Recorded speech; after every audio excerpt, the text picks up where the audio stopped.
வணக்கங்க. இன்னைக்கு நான் கேரளா ஸ்டைல் கடலைக்கறி எப்படி செய்யறதுன்னு சொல்ல போகிறேன். வாங்க வீடியோக்குள்ளே போகலாம். அதாவது இந்த ப்ரௌன் கலர் மூக்கு கடலை இருக்கு இல்லைங்களா, அதை வந்து ஒரு ஓவர் நைட் 8 ஹவர்ஸ் ஊற வச்சுட்டு இதை வேக வச்சு எடுத்து வச்சுருக்கேங்க. தண்ணியை வந்து நான் வடிகட்டல, அப்படியே வச்சுருக்கேன் இதை. அப்புறம் வந்து தக்காளி வந்து மீடியம் சைஸ் தக்காளி 2 கட் பண்ணி வச்சுருக்கேன். அப்புறம் ஒரே ஒரு வெங்காயத்தை கட் பண்ணி வச்சுருக்கேன். ரஃப்பாக கட் பண்ணால் போதும். 2-3 பூண்டு வந்து கட் பண்ணியிருக்கேன். இஞ்சி வந்து ஒரு சின்ன இன்ச்சு துண்டு இஞ்சி வந்து எடுத்திருக்கேன். ரொம்ப சின்ன பச்சை மிளகா ஒன்று எடுத்திருக்கேங்க. அப்புறம் வந்து பிரிஞ்சி இலை, அப்புறம் வந்து பட்டை, அன்னாசி பூ இதெல்லாம் எடுத்திருக்கேன். அப்புறம் எண்ணெய் தேவையான அளவு. மசாலா பொடி வந்து என்னென்னா 1/2 டீஸ்பூன் காரப்பொடி, 1/2 டீஸ்பூன் கரம் மசாலா, அப்புறம் கொஞ்சம் திக்னிங் ஏஜென்ட்டுக்காக வந்து தனியா பொடி எடுத்திருக்கேன். தேவையான அளவு உப்பு எடுத்திருக்கேங்க. அப்புறம் வந்து தேங்காய் வந்து உங்களுக்கு கேரளானாலே உங்களுக்கு தேங்காய் தான் வந்து மெயின் இன்க்ரீடியண்ட்டு. அதை நல்லா வந்து ஃபைனாக அரைச்சி எடுத்து வச்சுருக்கேன். அதை வேணும்னா நீங்கள் சக்கையை எடுத்துகிட்டு பால் மட்டும் போட்டுக்கலாம். நான் அப்படியே வச்சுருக்கேன். வாங்க எப்படி பண்ணுறதுன்னு பார்க்கலாம். இப்போ வெங்காயம், தக்காளி, இஞ்சி, பூண்டு, பச்சை மிளகாய் எல்லாத்தையும் அரைச்சிடலாங்க மிக்சியில். ஃபைன் பேஸ்ட்டாக இருக்கணும். சில பேர் வந்து தக்காளிலாம் சாப்பிட மாட்டாங்க. இதை அரைச்சிட்டோன்னா அவங்களுக்கு வந்து ஈஸியாக இருக்கும், தெரியாது.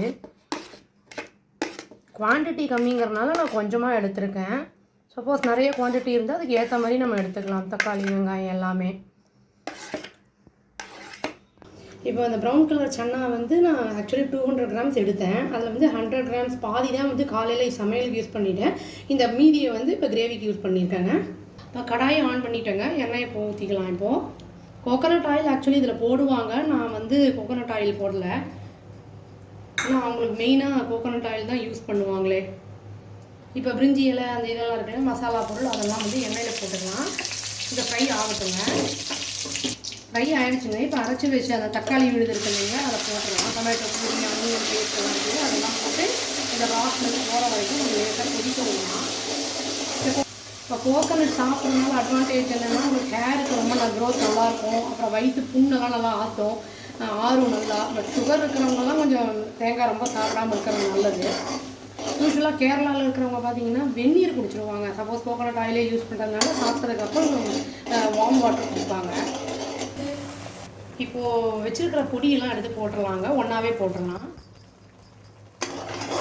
மிக்ஸ் பண்ணி விட்டுலாம். நம்ம கொஞ்சம் ரா ஸ்மெல் போகணும்.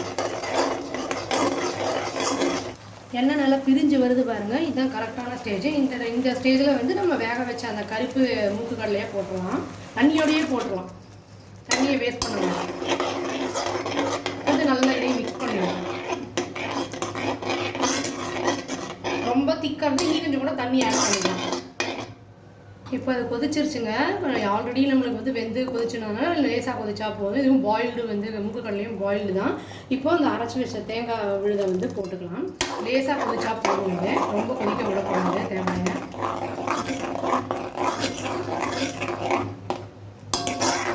தினமுமே வந்து துருவி தேங்காயை கொஞ்சம் அரைச்சி ஏலக்காய் சக்கரை போட்டுலாம் சாப்பிட்டா கூட புண்ணெல்லாம் இருக்கிறவங்களுக்கு ரொம்ப சீக்கிரமாக ஆறும்.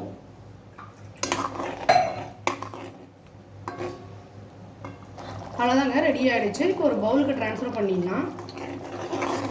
இப்போது கொத்தமல்லி போட்டு கார்னிஷ் பண்ணிடலாங்க. இது வந்து இட்லி, தோசை, அப்புறம் இது பேர் என்ன, புட்டு எல்லாத்துக்குமே ரொம்ப நல்லாயிருக்கும். இது சப்பாத்தி, பூரி எல்லாத்துக்குமே ட்ரை பண்ணி பார்த்து எப்படி இருக்குன்னு சொல்லுங்கள். Thank you. Please do like, share and subscribe our channel and click the all option and tap the bell icon. Thank you.